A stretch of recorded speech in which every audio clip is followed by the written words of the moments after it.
Hi, we're Shadow Dancer, and we're going to talk you through our track Second City for future music.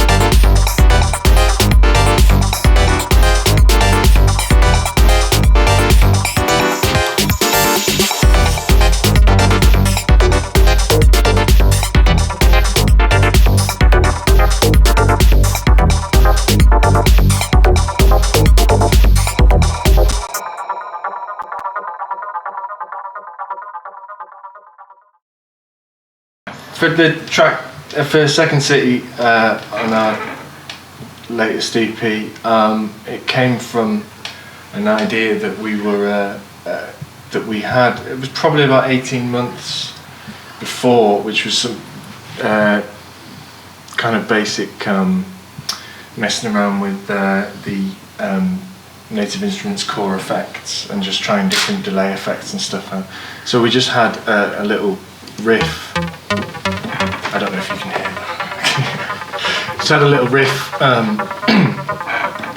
with a just really long delay on it. A delay that doesn't actually stop even after you've stopped the track, so it just kind of keeps on. And then it kind of involved using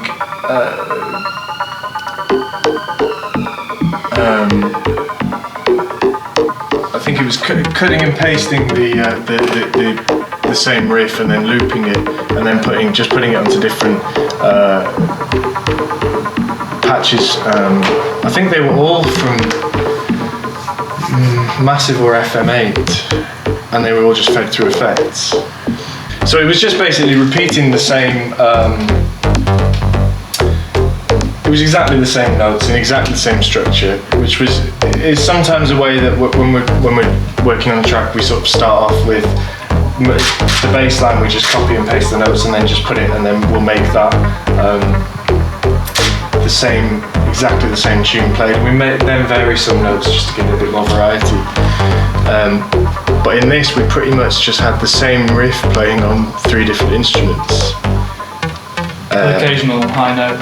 Yeah, and then putting in a random note every few bars, just to give it a little bit, so it didn't sound quite so mechanical. And then we just had some 808 samples. Again, pretty much everything is fed through delay effects and sort of quite dubby sounding reverbs, and kind of like the metallic sound it gave to the percussion elements. So we had all these ideas, but we had them for about 18 months. And initially the working title is Yuzo, I guess because it sounds a little bit like a track by Yuzo Koshiro, the video game composer. Yeah. We grew up playing on the Sega Mega Drive a lot. Yuzo Koshiro music it was back in a period where you'd buy a game just because the music was good rather than the game was any good. Well, we were then. I was never good at games, so I just listened to the music. So we had all these ideas, but then they kind of probably because I got bored of listening to it, nothing happened to them. And then last year we were sitting down and we kind of liked the sound of it. It was just this was all we had, and we kind of liked the sound of it. So then we thought we'd just add a kick drum. Again, pretty much everything in this is samples or soft synths. I don't think there's much hardware actually used in this track.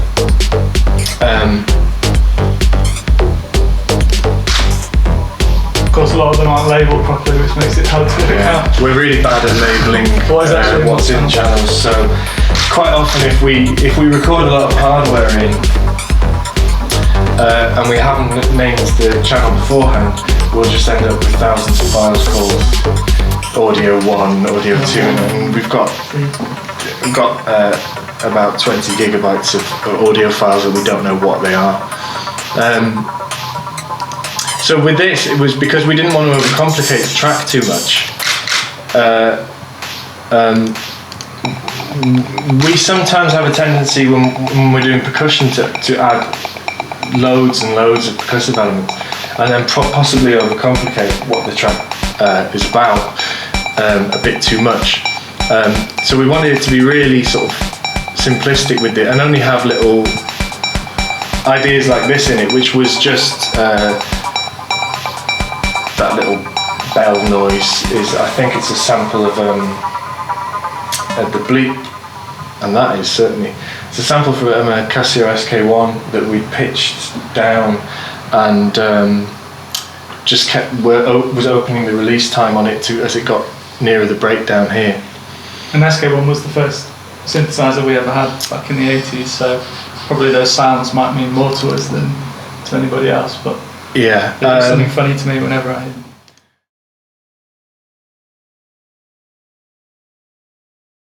We just realised it needed some other kind of element to stop it from becoming, not only to stop it from becoming too repetitive, but because it was, we always we find it very hard to do very straightforward club tracks, very minimal club tracks, and we always kind of like melodic elements, which not necessarily, and neither of us can actually play music or read music, but we kind of play it by ear.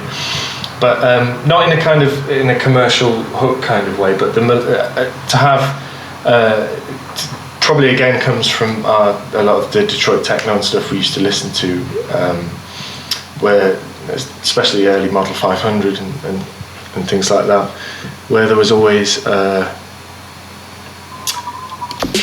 pads and stuff. But we had this idea in FM8, which was to just program this little line, and then just over the course of the track was just to open up the filter on it. But it ended up being really problematic anyway, because all the automation kept getting messed up. So we basically, for the breakdown, just wanted it to have a sustained note and then to filter down.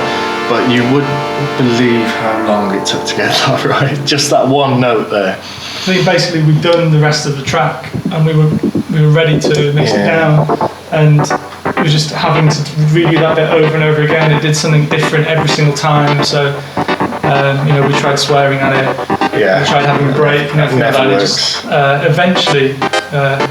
But then when we combined it all together, it was.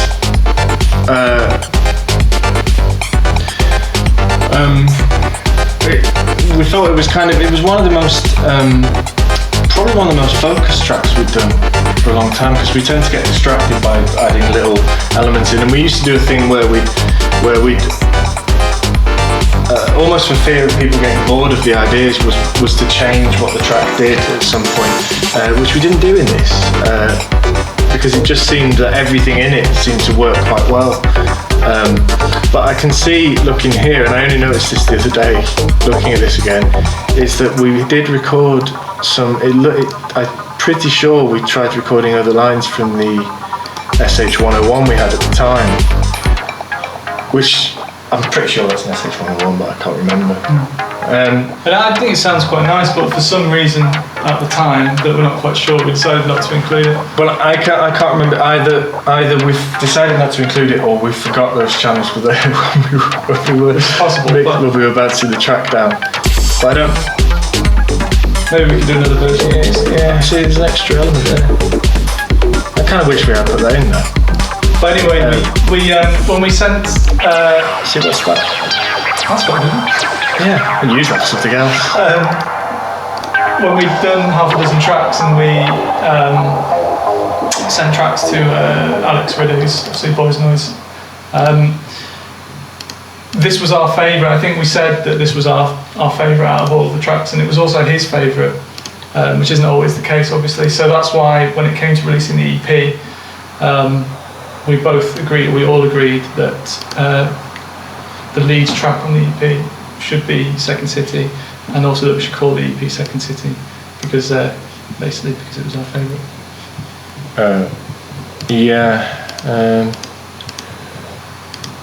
What about where the name came from?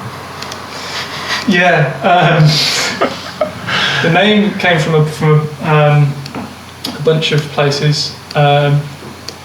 Partly because we're based in Manchester, and often people, Birmingham is referred to as the second city in the UK, but anyone from Manchester thinks Manchester's the first city in the UK, but it was kind of a play on that really, that culturally and with its history of sort of acid house and house music, that Manchester is the futuristic city, because Chicago of course refers to itself as the second city. And sound wise, of course, we thought it was kind of a bit retro sounding, sounding a bit like the Detroit records that really inspired us. Was there another reason?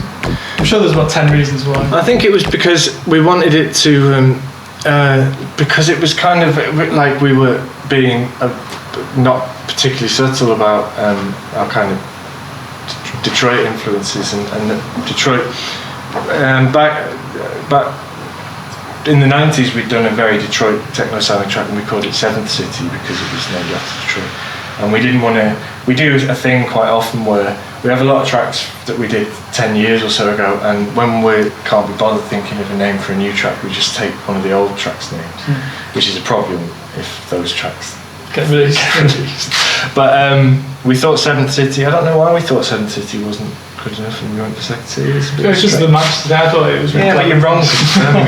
I guess of the Shadow Dancer stuff, it's probably the most out and out sort of kind of Detroit, and there's a little bit of Chicago influence in there as well in the drums and stuff. But the drums are a little bit. I don't know if we consciously did it at the time, but we ended up realising that a lot of the drum parts in it sounded a bit like Stephen Morris from New Order, like Technique era New Order, was there, or something, that we had this idea. Or like Kevin Saunderson. I don't know why. I don't think we consciously did that.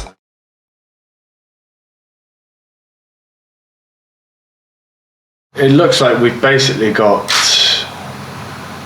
pretty much all the synth channels just sent to send A with just for a little bit of sidechain compression from the kick, but we don't like to go overboard with it with the sidechaining anyway, because in this, when we had lots of little sort of intricate sounding little synth noises, is that it tended to remove something from them, having the one on the beat sort of drowned out. It's just kind of to keep the levels in control a little bit. But there's a few effect sends here to try and save a little bit of CPU, because this was pretty much an experiment with the Native Instruments core effects. But for some reason, because of the original, although we have the full version of core, because the original version was done before that, and we were just using the core player, a lot of the effects were already in the core player, which I don't think you can open multiple instances. You can use, I think if you have the real version of core, you can multi-channel out of it and conserve CPU coming out. I might be wrong with it, I've never tried. Like Contact and stuff like that. So we were we were just dumping, I think generally our tracks always end up using about 50 to 60% of the CPU, because we tend to maybe not always I'm just trying to turn some more. we tend to maybe not always route everything the way it should be routed to try and to be as economic as possible. So there's a lot of effects in this track, and we tend to use a lot of effects, a lot of reverbs and stuff, and we try as much as possible to send them to different sends. So if you'd have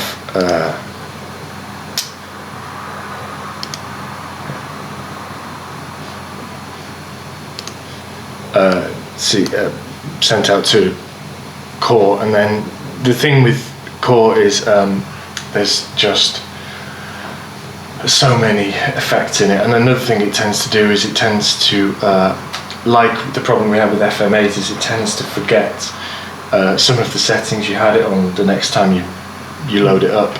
So sometimes things happen accidentally and it kind of sticks that way. If we're not sure that another thing we do sometimes do is if we have a lot of effect sends and we're sending out reverbs and delays, is in this track the delay, there's a very short delay on the snare drum that sort of hits at the end of certain bars or to introduce another element, and we found that every time we played it, it was the way it was like a spring reverb in a delay, and the way it was bouncing around was different every time it played. So normally what we do with that is we'd then just, because of the routing in Ableton, we'd record that channel to audio so it's kind of locked there, but I think for some reason what we do with this is we bounced it down multiple times and then found the one where the snare drums sounded best in. Yeah, several different times. So what we've done on quite a few of the tracks is the effect sends and stuff, we will tend to just bounce them down and then put them back in. And the beauty you can do with that, if we're certain that that's how any effect sends or any of the channels are going to stay, then we will bounce that down and remove that VST. The beauty of that is you can then manipulate the effect send itself. You know, you can then, one of the things we do on some of our tracks is if you've got a channel and there's a point where you've sent it out to a reverb, somewhere else in that track you create like a ghost kind of image of whatever the tune that's playing at that time is, or whatever that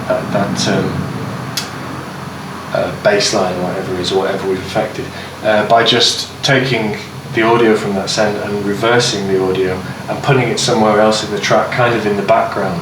So there's a hint of something else, but it's not exactly the same as it appears in the track. And it's something we've done quite a bit, just to create,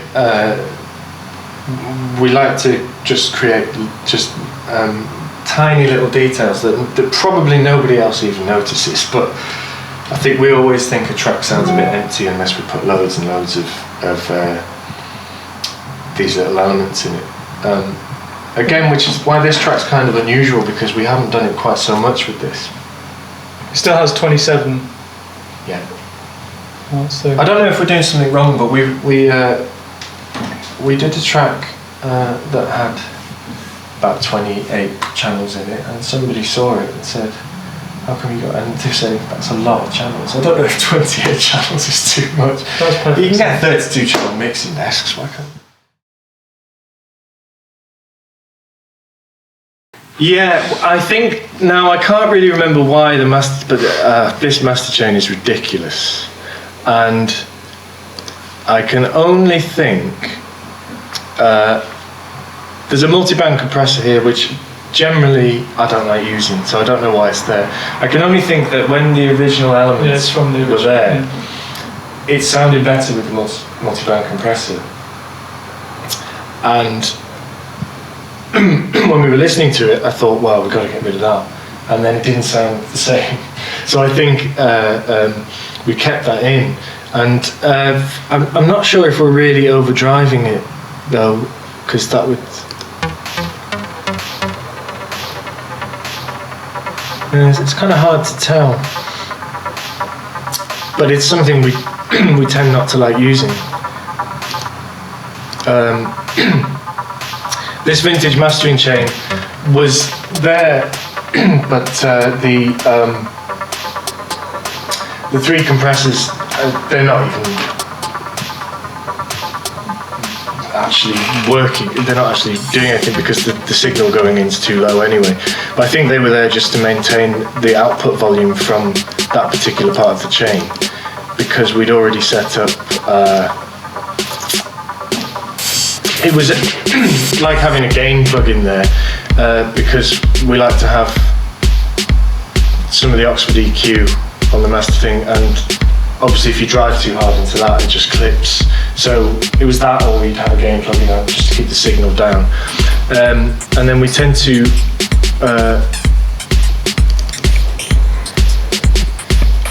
also have the Waves Kramer tape, which sometimes I like to sometimes it sounds nice if you just let it on the input just go a little over 0. The needle goes a little over 0, and you get it's a very nice form of saturation, which the Ableton Live saturation plugin I don't really like, and I don't like normally like any kind of digital distortion. But it's the really nice thing about the master tape plugin, and I'm sure that the UAD Struder one is much better, but I didn't see the point of getting a UAD satellite or anything like that just for one plugin I was going to use. It's a nice plugin because it kind of reduces some of that the purity of, I think it must be the purity of working with digital audio is like it just seems to shave off some of the high frequencies, and it gets rid of some of the mud at the bottom. It doesn't always. You have to sometimes really tweak it to get it sounding. But if you keep it very subtle, it's quite a pleasing effect it has. And then the Oxford EQ is just put on there because you can do little boosts. I think it's above 2 kilohertz there. Yeah, that just create a little bit of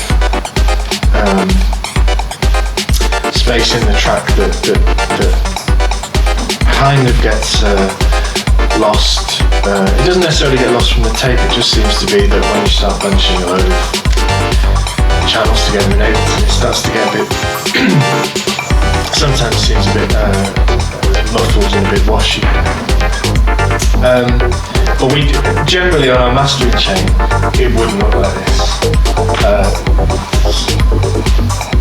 Generally on the master chain, it would probably be the Kramer. It would be the Kramer tape and the Oxford EQ, and then that would be it.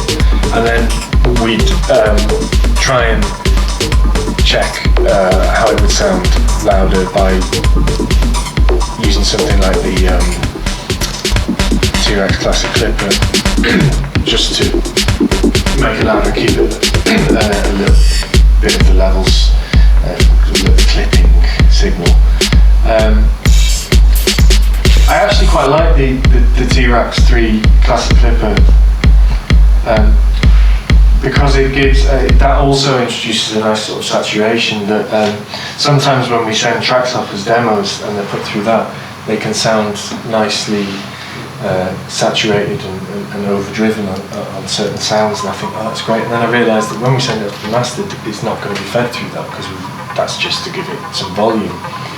So it always worries me that the track is going to sound a lot poorer when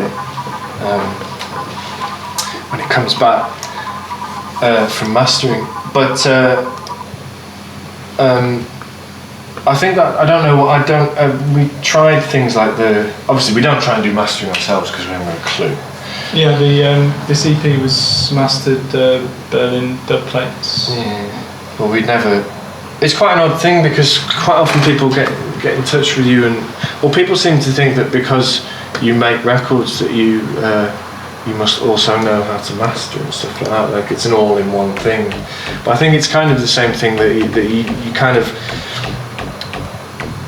You sometimes think, well, just because you can write or structure a track or program drum beats, it's strange that you should also have to be considered a producer as well, because traditionally they're two separate things, and it's very strange that they should have to go together. But mastering is just, I don't think home mastering is not something anyone should try, probably. I don't know, unless they I think it can always just be done much better professionally. But we've played, to test the tracks out. Obviously, when we DJ the tracks that are brand new, they haven't been mastered. And I was saying before in the interview that all you really can go on is the crowd reaction to them, because often in the position that you're in, you can't really hear. You're not in a really good vantage point to hear what they sound like anyway, depending on what monitors you've got. So really, if we play a new track out and the crowd doesn't really react to it, I suppose we assume that it's because there's something not quite right about it. I think the main thing is when you're mixing on headphones is there's certain things hard to get right in the mix, and one of them is that you can't really handle the sub bass very well. But also, one of the hardest things is trying to work out if the kick drum is too loud or too quiet. Is always or snares or claps. You always have a hard time trying to work out if they're too loud or quiet. But quite often, when we send tracks off to be mastered, it's amazing what. Sometimes there are tracks where we haven't necessarily got everything right or the way we wanted to, and they come back sounding great. But despite us using this slightly odd mastering chain on the master channel, it is one of the tracks that the mastered version that on the EP actually sounds pretty close to how we mixed it. So I don't know if I'd say we were tempted to just stick to that master chain, because it would probably be a disaster. Kind of when you're making a track or when you're putting one together, you do a lot of things automatically. And then when somebody asks you how you did such and such a thing, you end up just being completely stumped and saying, "Oh, I don't know." Also, this was made about 8 months ago, which I suppose isn't that long time ago, but we've probably made 12, 13, 14 tracks in between. And when we make tracks, we genuinely don't just use the same, open up the same file again and just muck around with it a little bit. And sometimes we do use elements to do the tracks, but a lot of our tracks we hit a brick wall, hit a problem, perhaps because we have tried something new and it hasn't worked that time, whereas it did the last time. We could probably or maybe we should probably just use the same file more than we actually do, particularly when it comes to remixes. But I think it's just we're trying to squeeze the most that we can out of it, and that is counterproductive occasionally because it leads you into spending days on a track which you just think ends up sounding a bit crap.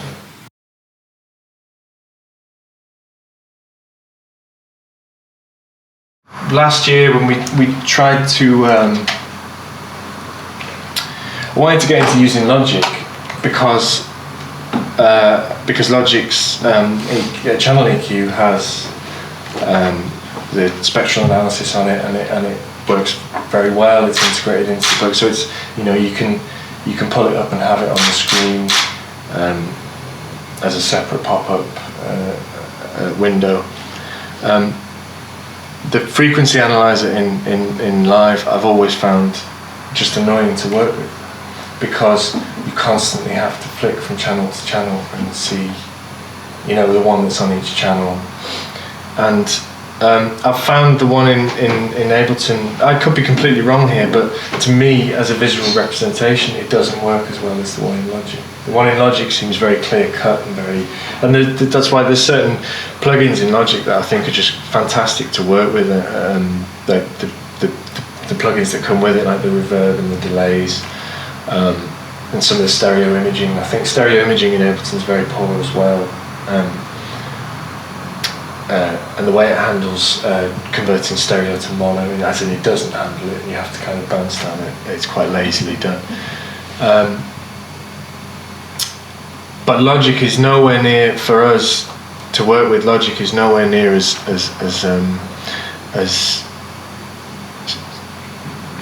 quick for us to work with, or for us to work with quickly. It's nowhere near as simple. And the routing isn't quite so good in Logic. When you're using, when we were using things like battery, and the great thing in Ableton, with battery on Machine or something like that, is the way you can route out the separate audio to the separate channels and then record it as audio on the fly, and you can just mess around and do things live. And Logic doesn't work in that way at all. So maybe if Logic 10 comes out, and I imagine they've updated to have that kind of thing, and it'd be interesting to see if Ableton Live 9 comes out, what's in that. But I think at the moment, for the way we work, it despite there's some faults and some things I wish it could do, I wish it could handle latency better. When we're recording audio from hardware, it tends to be a bit of a pain having to line stuff up. If you do multiple passes, recording in MIDI sequenced hardware into the audio, it seems that on each separate pass it seems to have never really line up properly, so then you have to correct it and get it right, and things like that. And but it's great that you can have an idea and then record it there and then, but then you think, oh, that idea doesn't work quite, or if the track you're working on evolves, you can then manipulate the audio in a way you can't do in Logic, or I don't know if you're doing Cubase. Never used Cubase. Everyone swears by Cubase. I think Logic's too set in stone, whereas Ableton has all that kind of freedom about it, and it's not so reliable. When it's great if it's just all in the box. It's not so reliable with all the hardware, but we have little workarounds, and then you get used to those workarounds. And at the moment, we're experimenting with the idea of doing all our sequencing in the MPC, and then just even sequencing any soft synths in Ableton, sequencing everything from the MPC, and then everything has that same, because there's effectively no latency then, because it's all coming from that. And then just manipulating whatever we record from that. So not everything's set in stone, because we very rarely start off with an idea that ends up being in the finished track is something that happens. In Second City it's different, because it started off with that one riff, and that one riff stayed in it. And the bass line stayed the same all the way throughout, and we were much more focused, I think, with working with that. But with other tracks on the EP, that tended to involve recording pass after pass of different ideas or different sequences through the hardware, and then just tweaking the hardware live, and then just finding the bits we liked. So sometimes you'd have 3 or 4 different ideas for bass lines for a track, and then the one we liked best we'd stick with. So that means we've got, we end up with other audio files or other bass lines that we've never used, and we might use them again in another track, because they're different enough to be used. Yeah. And that means sometimes we record a whole several minutes of a riff or something coming from the Juno, say, but we tweak it too far so it ends up sounding crap, or we'd really work out that in the actual track that bit only needs to be a minute long.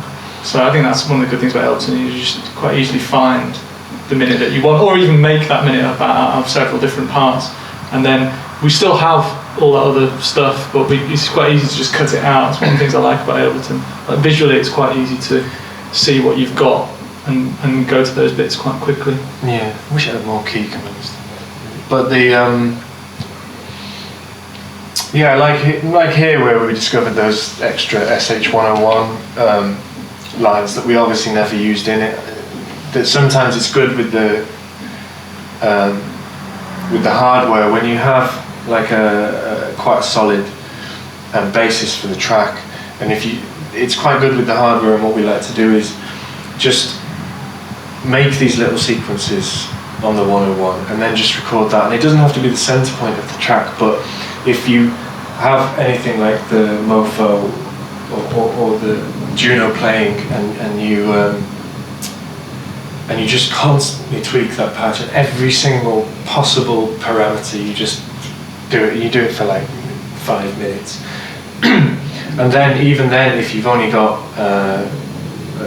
like I said, a minute of something that can lie, because it's not the center point of the track but it's underneath it, then there's a nice little element of there's something different, and it's good that I think the reason we had it introduced here is because it's towards the end,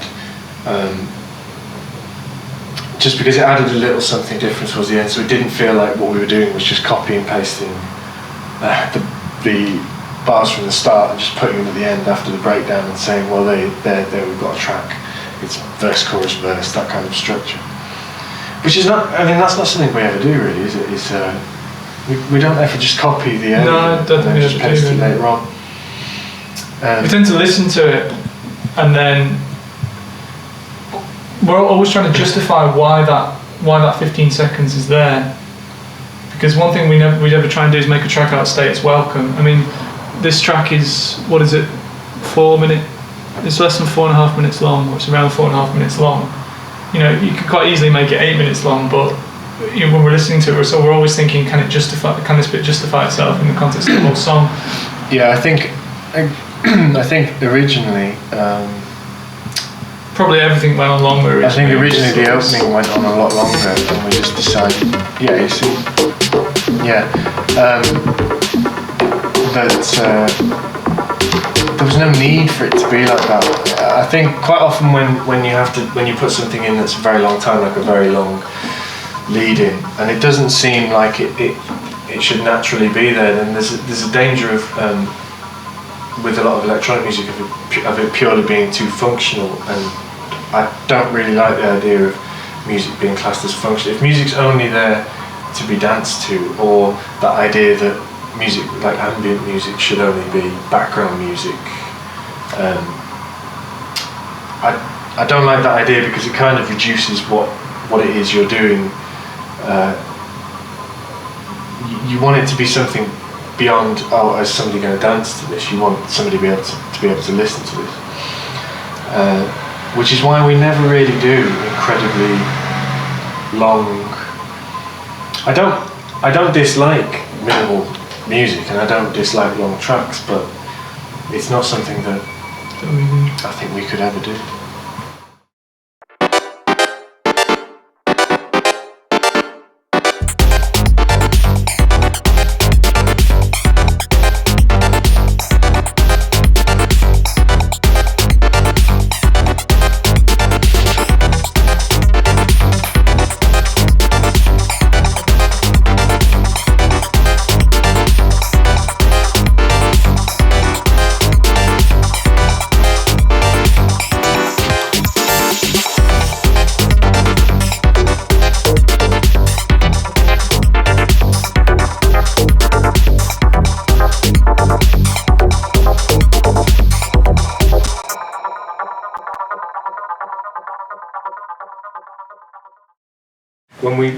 When we started off making tracks using the Amiga and the mixing desk is because you used to make them then by punching in and out on the desk, and it was like you do one take, record it to mini disc, and you do all your effects sends and stuff, and your EQ tweaking, and it was all one take. But it was always a much more exciting way of working than sitting there and drawing automation curves and painting all that.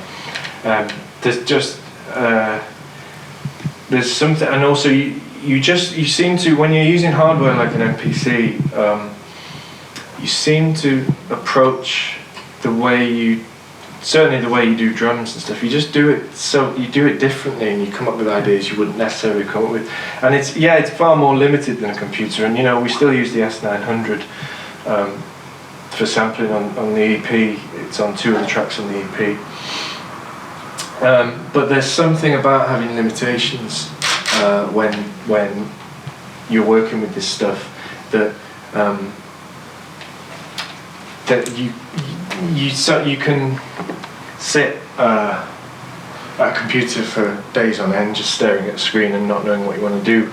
But with this, you're only given a certain amount of things to do, and it does it very well, and then that's how you end up writing tracks with a much more kind of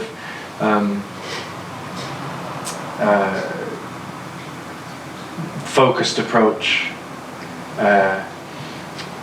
And it's such a I think just when everything has to be done, and it's the same with having hardware synths. I don't particularly, there's a lot of argument about whether the hardware synths sound better than VSTs nowadays, whether VSTs can match analog, and that side of things doesn't really bother me. What bothers me is the fact that with something like the Juno is that you can access anything on it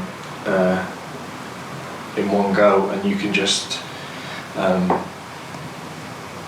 feels like you're actually creating something, really creating something from nothing, rather than on a computer where there's a tendency, because you get so many presets, you can get thousands of presets, there's a tendency to feel like you're possibly manipulating somebody else's preset in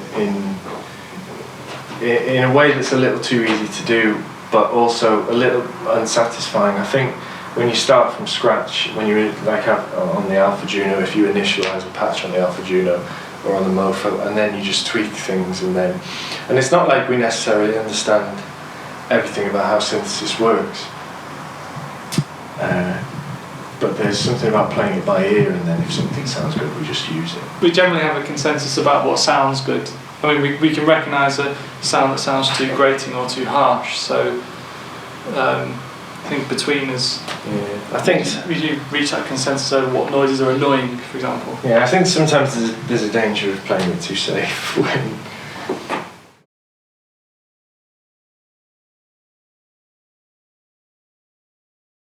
Obviously, it chops and changes all the time as well, depending on what works for us. What we've got at the moment, it's stuff that all fits in some way. It's nice to have the Mofo for basses and those kind of traditional monosynth sounds, but then the Alpha Juno is fantastic for pads, and the chord memory is great. The Juno 106 is a bit less. It's a bit harder for us to find a place for the Juno 106, I think, in some tracks, because you can do bass lines on it, you can do pads, you can do quite a lot with it. The chorus is quite noisy, so we'll use it. We tend to like to introduce things like chorus noise as part of the track anyway, as something underneath, rather than try and clean it out. But we will use gates if it's too overbearing. We've got the DX21 simply because when everything's analog synths, there was a danger of it all sounding a bit samey. I think that because the DX doesn't sound anything like them, it was nice to have this little something that could cut through amongst everything else.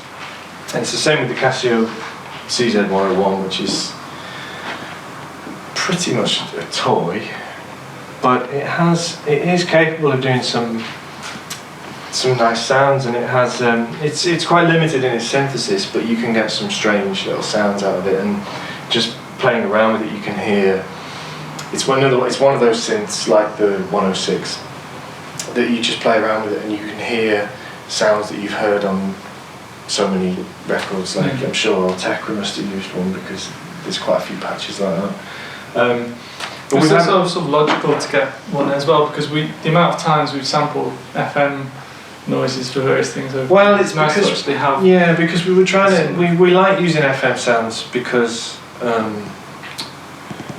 they're not quite as common in modern electronic music as they used to be. I don't think, and it's a weird because FM8. Although its basis is in FM synthesis, it doesn't sound uniquely like FM, which is kind of what I like. Been through in the past year or so lots of different, tried out lots of different synths and a lot of things like the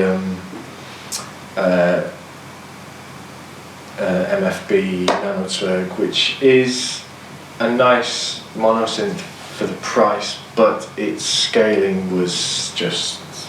Also, it's got a really, for me, really bad design flaw in that its tuning knob is right next to all the others, so I kept accidentally tweaking the tuning and making everything go out, which I think the 303 is the same, or the Zoxbox was anyway. So we've had drum machines like the Electron Machine drum,